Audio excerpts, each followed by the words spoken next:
Nous allons voir maintenant les différentes constructions géométriques possibles et les calculs réalisables à partir de ces géométries.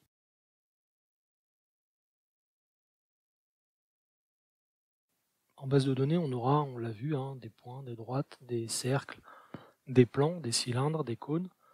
On va être amené à faire des constructions géométriques. Les constructions géométriques sont forcément des constructions de base qui vont s'appuyer sur les équations mathématiques des différents éléments. Donc en construction géométrique, on va voir apparaître des constructions associées aux points, associées aux droites, aux plans et ensuite des repères.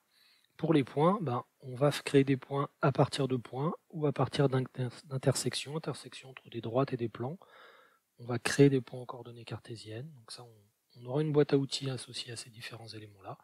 Pareil pour les droites. Les droites pourront être créées par des intersections entre des plans, par des projections, par des créations d'éléments perpendiculaires. Par exemple, une droite, ici, perpendiculaire à un plan, passant par un point. Donc en fait, tous ces éléments-là, vous les retrouverez dans une fiche qui est ce qu'on appellera la boîte à outils.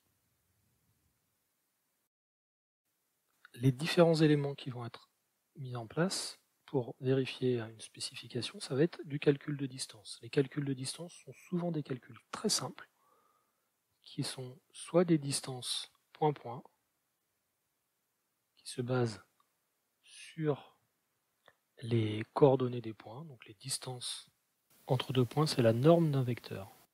La distance entre un point et un plan, c'est un produit scalaire. Donc on voit apparaître sur le produit scalaire les coordonnées des points et les coordonnées de la normale associée au plan. Donc c'est l'élément qui permet de définir le plan, sa normale. Distance entre un point et une droite, on voit que c'est la norme d'un produit vectoriel qui reprend le petit u, c'est-à-dire le paramètre de définition de la droite. Et puis de la même façon, distance entre deux droites. Attention, la distance entre deux droites, c'est bien la perpendiculaire commune entre les deux droites. Pour le calcul des angles, de la même façon, on va voir apparaître des relations entre, souvent pour une droite et droite, des vecteurs directeurs, donc soit les deux vecteurs directeurs des droites U1 et U2, et l'angle entre les droites sera pris comme étant l'arc sinus du produit scalaire, arc cosinus, pardon, du produit scalaire. Donc le produit scalaire, petit rappel, le produit scalaire ici, il va bien me donner une valeur mathématique. Le produit vectoriel me donne un vecteur, le produit scalaire me donne un scalaire, donc un nombre. Et en prenant l'arc cosinus de ce nombre, je trouverai l'angle entre deux droites. Pareil pour l'angle entre deux plans, pareil pour l'angle entre une droite et un plan. Le dernier calcul, c'est un ensemble de distances. Donc en fait, on va voir apparaître tous les éléments mesurés comme un nuage de points. C'est ce qu'on a ici représenté en rouge. Et puis j'ai dessiné le plan associé selon les critères de Gauss. Donc vous voyez que vous avez le nuage de points et le plan associé à ce nuage de points.